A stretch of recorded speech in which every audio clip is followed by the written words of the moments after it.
Salut à tous. Est-ce qu'il vous arrive de sentir que la prière devient une corvée, ou pire, que vous finissez par l'abandonner à cause de la paresse ou des occupations quotidiennes? Si vous regardez cette vidéo aujourd'hui, c'est que vous avez déjà l'essentiel. Cette étincelle en vous et l'envie de rester attaché à votre Créateur. Souvent, on délaisse la prière parce qu'on finit par la voir comme une simple gymnastique sans profondeur.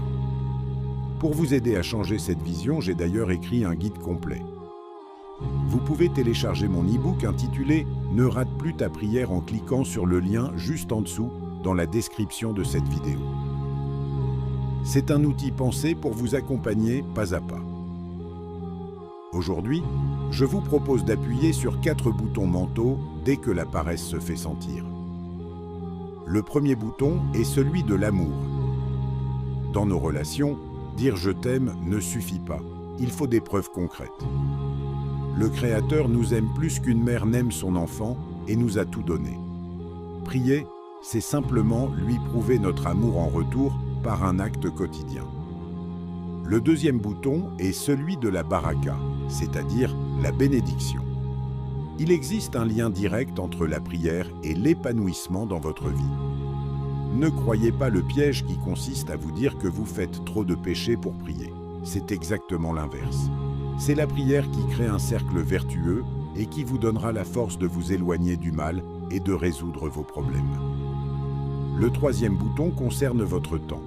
Nous passons parfois plus de 35 heures par semaine à travailler pour un salaire. Pourtant, 5 prières par jour représentent moins d'1 heure sur 24. Consacrer seulement un 24e de notre journée à celui qui nous offre la vie est un investissement minime pour obtenir sa satisfaction. Enfin, le 4e bouton est celui de l'obéissance et de la préparation. La prière est le 2e pilier de l'islam et la toute première chose sur laquelle nous serons interrogés le jour du jugement. Il n'est jamais trop tard pour recommencer. Gardez en tête que Dieu n'a pas besoin de nos prières. C'est nous qui avons besoin de lui pour nourrir notre âme. En résumé, on prie pour prouver son amour, pour attirer la réussite, pour la gratitude et pour l'essentiel. N'oubliez pas de récupérer votre exemplaire de mon e-book « Ne rate plus ta prière » grâce au lien en description pour aller plus loin. Si cette vidéo peut aider l'un de vos proches, partagez-la avec bienveillance. Qu'Allah nous accorde l'attachement à la prière. Paix sur vous.